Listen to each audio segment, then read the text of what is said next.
Number one channel के number one show साजिश में आपका स्वागत है। मैं हूं आपके साथ सपना शुक्ला। आज बात सबसे पहले इजराइल की। रिपोर्ट है कि इजराइल ने युद्ध की कई बातों को छुपाया है दुनिया से।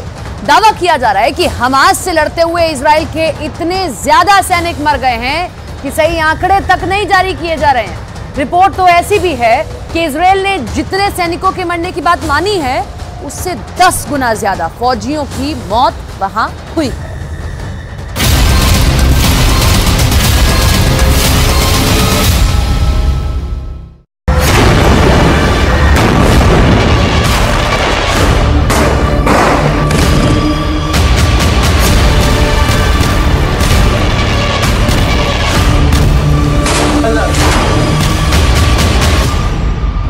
हथियारों के मामले में इजराइल को दुनिया का एक बहुत ताकतवर मुल्क माना जाता है। इजराइल का एरो एयर डिफेंस इतना ताकतवर है कि इजराइल दावा करता है कि अगर 2000 किलोमीटर दूर से भी कोई मिसाइल इजराइल की तरफ लॉन्च होती है तो मिसाइल लॉन्च होते ही इजराइल का एयर डिफेंस सिस्टम एक्टिव हो जाता है। जब तक इजराइल अपनी एयरफोर्स के माध्यम से गाजा पट्टी पर बमबार्डिंग करता रहा, तब तक इजराइल के सैनिकों के मारे जाने की संख्या का आंकड़ा लगभग स्थिर रहा। लेकिन जैसे ही इजराइल ने अपना ग्राउंड ऑपरेशन शुरू किया, इजराइल के सैनिकों की मौतों की संख्या लगातार बढ़ती गई। लेकिन अब जो समाचार फिलिस्तीन के अखबार छाप रहे हैं उससे ऐसा लग रहा है कि इजराइल की सेना और इजराइल की सरकार इजराइल के सैनिकों की मौत के आंकड़ों को छुपा रही है।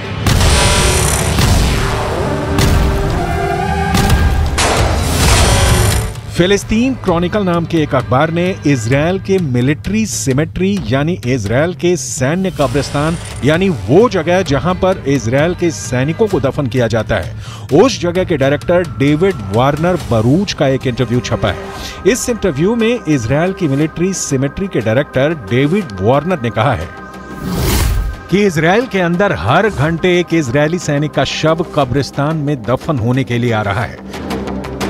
इस इंटरव्यू को फिलिस्तीन के अरब देशों के अखबारों ने हाथों हाथ लिया और यह दावा किया कि इजराइल के सैनिकों की मौत का आंकड़ा आधिकारिक आंकड़े से कहीं ज्यादा है। जेरूसलम के पश्चिमी इलाके में माउंट हर्जल कब्रिस्तान है और यहां पर इजराइल की सेना में काम करने वाले सैनिकों को दफनाया जाता है। मिडल ईस्ट मॉनिटर नाम की एक और न्यूज वेबसाइट में इस कब्रिस्तान के डायरेक्टर डेविड ओरेन का बयान छपा है। पिछले 48 घंटे में 50 इजरायली सैनिकों को दफनाया गया है।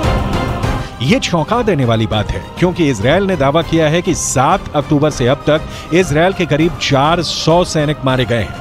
इनमें से करीब 80 सैनिक गाजा के ग्राउंड ऑपरेशन में मारे गए हैं। करीब 10 सैनिक लेबनान के बॉर्डर पर हिजबुल्लाह से लड़ते हुए मारे गए हैं और 300 से ज्यादा सैनिक 7 अक्टूबर और उसके बाद एक हफ्ते तक इजराइल के अंदर हमास के आतंकवादियों से सीधे लड़ते हुए मारे गए हैं। लेकिन फिलिस्तीन के अखबारों का दावा है कि ग्राउंड ऑपरेशन में इजराइल के सैनिकों के मारे जाने की संख्या आधिकारिक आंकड़ों से कहीं ज्यादा है।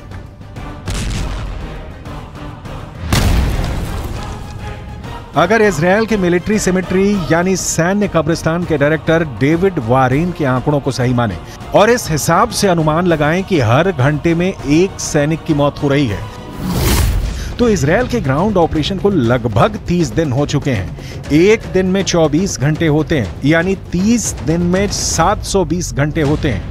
अगर इजराइल के सैन्य कब्रिस्तान के डायरेक्टर के मुताबिक हर घंटे में एक सैनिक की मौत हो रही है, तो इसका मतलब यह है कि अब तक ग्राउंड ऑपरेशन से 30 दिनों में 720 सैनिकों की मौत हो चुकी है। यह सिर्फ एक अनुमान है, इसकी पुष्टि नहीं की जा सकती है।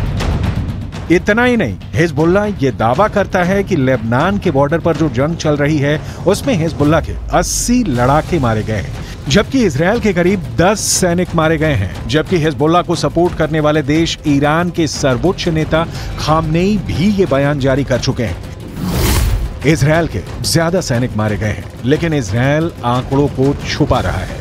अब ऐसे में सवाल ये उठता है कि क्या वाकई में इजराइल की सेना अपने मारे गए सैनिकों के आंकड़ों को छुपा रही है? इजराइल की सेना प्रोपेगेंडा वॉर में हमेशा सबसे आगे रहती है और आज भी इजराइल और हमास के युद्ध में अगर देखा जाए तो हमास के पक्ष में बात करने वाले गाजा पट्टी के फिलिस्तीनी पत्रकारों की हालत बहुत ज्यादा खराब है। गाजा पट्टी के अंदर लगातार हुई बमबारी में अब तक करीब 45 पत्रकार मारे जा चुके हैं जो फिलिस्तीन के मुद्दे को कवर कर रहे थे। अब ऐसी स्थिति में गाजा के संचार तंत्र पर इजरायल का 75% कब्जा है और इजरायल जो चाहता है वही सूचना गाजा से बाहर निकलती है, क्योंकि गाजा के अंदर इजरायल की सेना अपनी पकड़ को मजबूत कर रही है।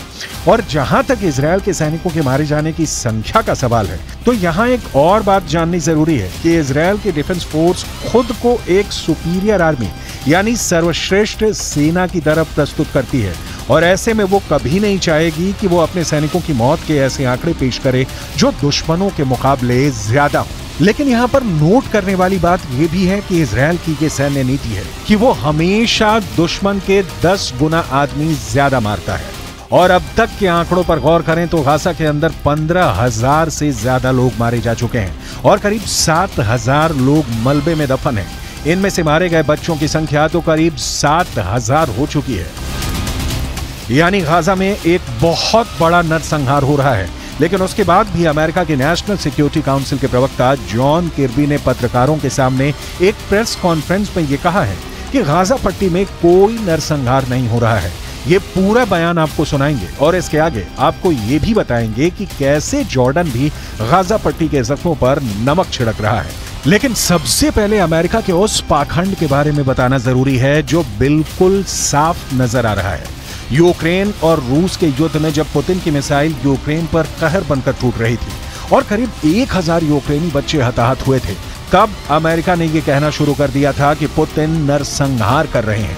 लेकिन गाजा पट्टी के अंदर हजारों मौतों के बाद भी अमेरिका इसे नरसंहार नहीं मान रहा है। यह अमेरिका के दोहरे मापदंडों का बुक टेक्स्ट एग्जाम्पल है।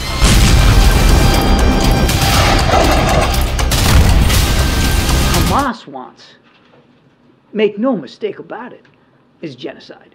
They want to wipe Israel off the map. They've said so publicly, more than one occasion. In fact, just recently. And they've said that they're not going to stop. What happened on the 7th of October is going to happen again and again and again. And what happened on the 7th of October? Murder, slaughter of innocent people in their homes or at a music festival. That's genocidal intention.